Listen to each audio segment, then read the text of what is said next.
Welcome to డివా news. నేను నీలిమా. ముందుగా details.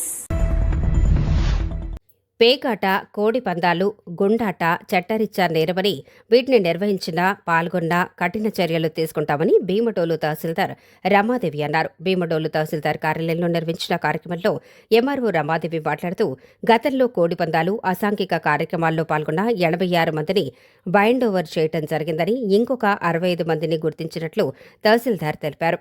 యువత కోడి పందాలు, పేకాట, జూదం వైపు వెళ్లి జీవితాలు నాశనం చేసుకోవద్దని పిలుపునిచ్చారు. భీమడోలు మండల ప్రజలందరికీ నమస్కారం అండి. రానున్న సంక్రాంతి సందర్భంగా పేకాట, అదేవిధంగా కోడి పందాలు, గుండాట ఇలాంటివన్నీ చట్టరీత్యా మనకి నేరం.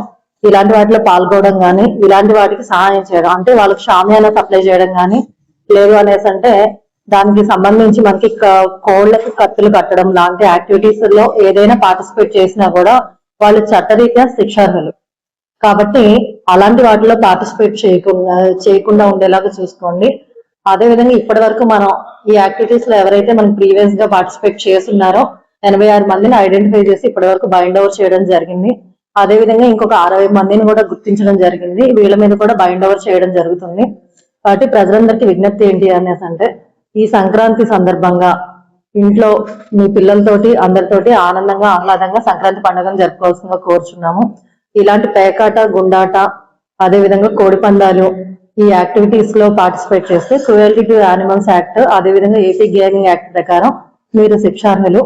కాబట్టి అదొకటి గమనించి అధికారులకి సహకరించవలసిందిగా కోరుచున్నాము. మన ఎంపీడీఓ ఆఫీస్ లో meeting, joint action committee meeting ఏర్పాటు జరిగింది. పోలీసు వారు, పంచాయతీ వారు, అదే విధంగా animal husbandry department, revenue department ఆధ్వర్యంలో జాయింట్ యాక్షన్ కమిటీ మీటింగ్ ఏర్పాటు చేయడం జరిగింది. సో ఈ మీటింగ్ లో కూడా అందరికి వివరించడం జరిగింది.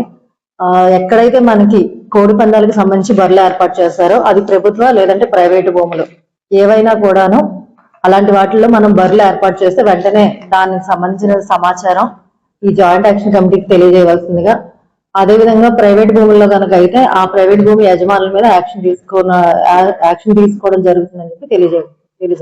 లేటెస్ట్ అప్డేట్ కోసం ఇప్పుడే మా ఛానల్ ని లైక్ చేయండి, షేర్ చేయండి, సబ్స్క్రైబ్ చేసి గంట సింబల్ ని క్లిక్ చేయండి.